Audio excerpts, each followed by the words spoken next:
So in front of me I've got JBL Authentics 300. In this video I'll show you how to manage controls.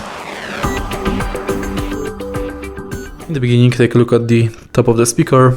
Right here we've got the knob, thanks to which we can change volume of the speaker. And we can play and pause the sound. Right here we've got the Bluetooth button. Here we've got the power button.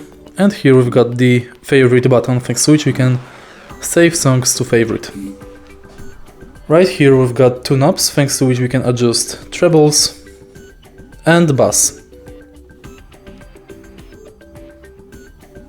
Now take a look at the back of the speaker.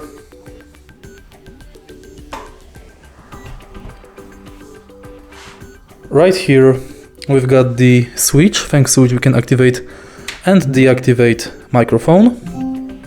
Here we've got the Ethernet port, aux jack, USB port and power outlet.